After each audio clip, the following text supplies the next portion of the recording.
So this is week 7, day 1.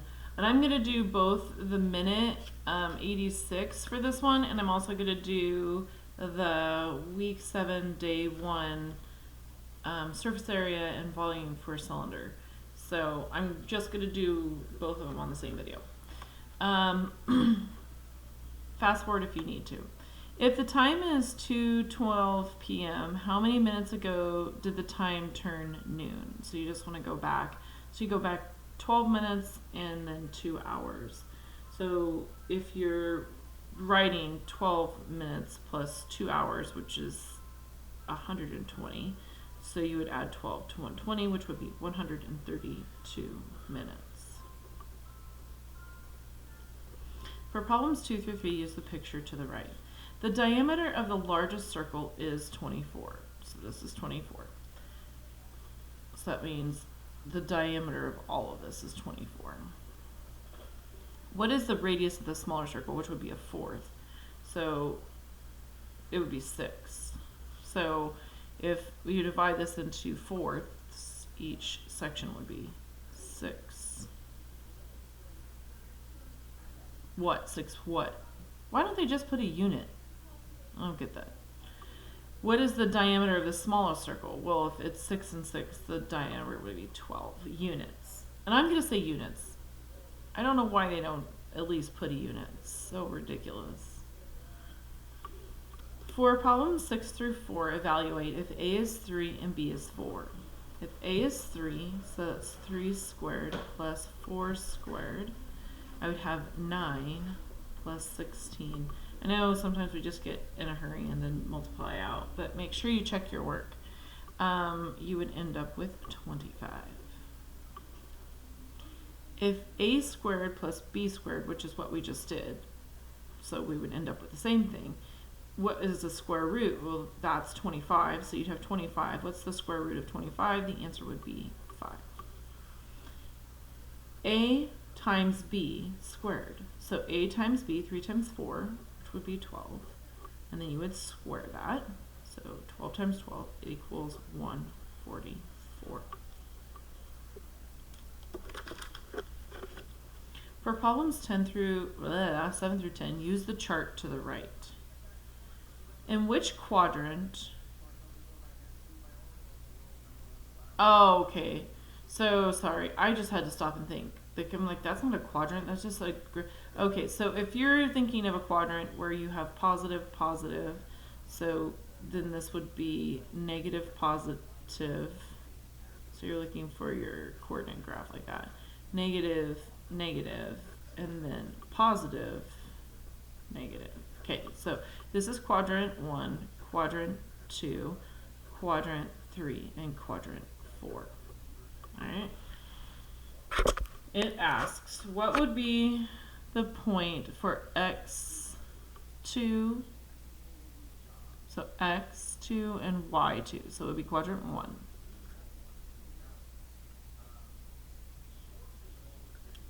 Wait a second. Oh, I see. Sorry. -2, so that would be -2 and 4. So the first number would be negative and then a positive, so that would be quadrant 2. So -2, 4. So this would be quadrant 2. Solve. If y2 is 4 minus y1, which is 12, so 4 minus 12, I'll tell you this in a second. If you're looking at that, you're going to have a larger negative number, so it'll be -8. Okay. Solve if x2, which would be -2, minus x1, which is +2. 9 would be a negative and a negative, making -4. Find the slope of the line that contains the points listed in the chart. So if you're going y2 minus y1, y2 minus y1 over x2 minus x1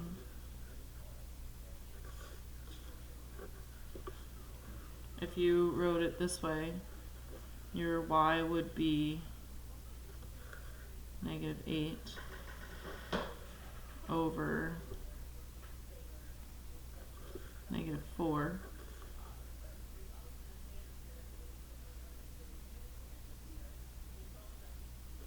then you can simplify this. How many times does 4 go into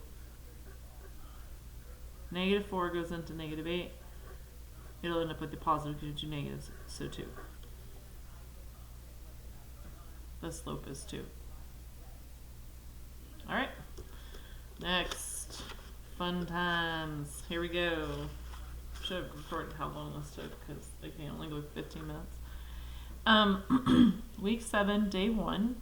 You guys were asked to, we've worked on this some over the last couple days.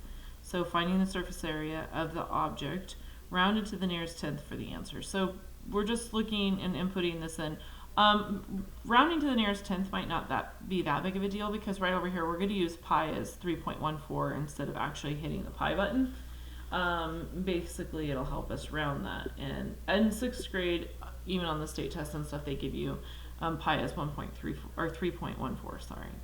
So we're just going to set that up. I put the equation or the formula for surface area, which by the way is actually just written as a S for surface area. It's not written as SA, but I just wanted to make sure I pointed that out. So we're just going to substitute our numbers in for this equation, and it says 2 pi r squared. So 2 times 3.14 times r squared. R is the radius. Radius is this distance. So r squared is actually not 9 times 2. It is 9 times 9. 2 groups of 9. So which would be 81.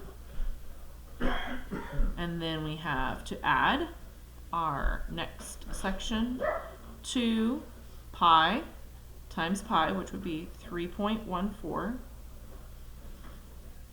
times the radius times the height. So the radius is 9 and the height is 6. And then we'll add those two together. So I'm going to use my calculator. If you wanted to get out the old paper for that multiplication, you could. You could actually just do 2 groups of 81, which would get you to 192. 192 times 3.14, and then add that to that. It's not difficult. So 9 times 6 is 56. 2 groups of 56 is 106. No, sorry, 102. And then multiply that by 3.14. But because I have my handy calculator here, I'm going to use it. 2 times 3.14 times 81 equals 508, and it's rounded to the nearest. I'm going to just double check. Again, 2 times 3.14 times, which gets me to 6, so that makes sense. So 6 groups of 81.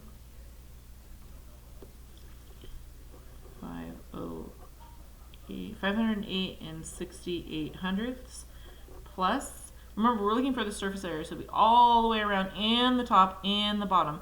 And so right here, what we're doing with this part, that's actually the area of the top and the bottom. And we have 2 surface areas for the top and the bottom. One for the top, one for the bottom.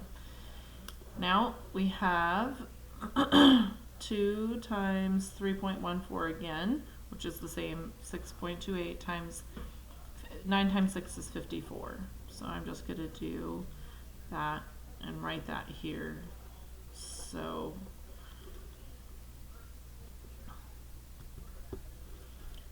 339 and 12 hundredths. And then I'm going to add these two together for my total surface area. And I guess if if you write it wrong, it won't work. So I'm just going to add the 508 and 68 hundredths. And my answer, rounded to the nearest tenth, which worked out, would be 847 and 8 tenths. 8 tenths what? Feet squared. Remember, you have to write squared because you're talking about surface area. So anything with area is squared. Now, volume. Volume is up here. So volume is pi r squared times the height. So I'm going to write that down here because that'll help me. Pi r squared times the height. So pi, in this place, we're going to use 3.14 times r squared, which is, remember, radius. Sometimes they'll give you all the way across the diameter and you just have to divide by 2. So sometimes, if you're like, well, they didn't give me radius, well, you can figure radius out because it's half of the diameter. So radius, just not squared, we're just talking about radius. So, which would be 9, or sorry, it is squared, times 9, so it's 81, times the height, which is 6 feet. So when I go to multiply all of this out, I would have 3.14 times 81 times 6 equals, holy smokes, oh Rama, 1526. And so so it says round to the nearest tenth. If I was to round this to the nearest tenth, I would just put a 0 because the 4 is not going to move to the tenths place. So this is my feet cubed. And that's my answer for the volume. And I could double check my work. 3.14 times 9 times 9 times 6 equals, and we got the same thing. All right, keep going. Have a great day.